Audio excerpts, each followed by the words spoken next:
किसी की चाहत पर अब हमें एतबार ना रहा, अब किसी भी खुशी का हमें एहसास ना रहा।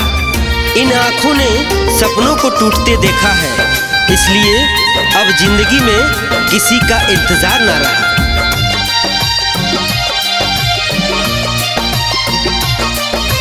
तोहरे से हम दिलवा लगैनी, तू ही हमर न भैलू।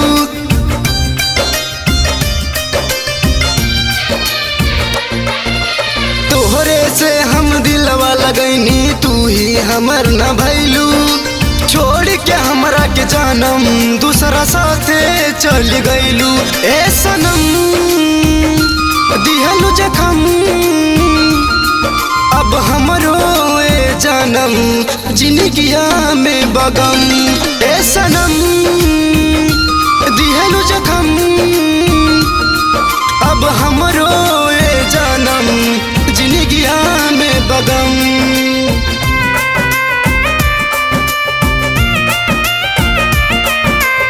Music by RP. Chandan studio.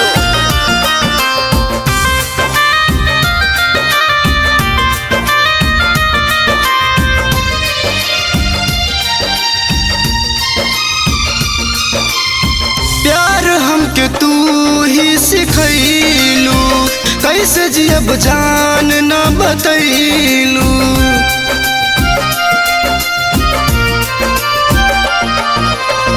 कैले रहलू वादा तोड़ब न दिल हो, पल भर में गईलू हमके भूल हो।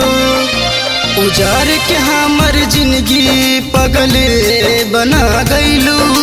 छोड़ के हमरा के जानम दूसरा साथे चल गईलू। ए सनम दिहलू जखम अब हमरो ए जानम जिंदगिया में बगम। ए सनम दिहलू जखम अब हमरो ए जानम जिंदगिया में बगम।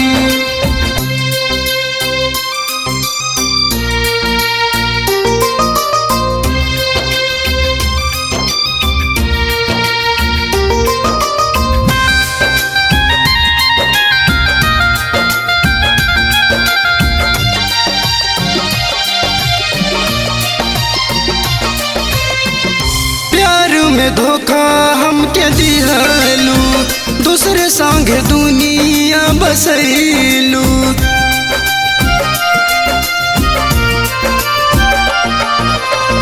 अभिषेक संगे बाड़ू तू खुश हो, दीपेंद्र के दिहलू दुख हो। खेल के हमरा दिल से चुकना चूर कैलू। छोड़ के हम कहे जानम दूसरे साथे चल गईलू।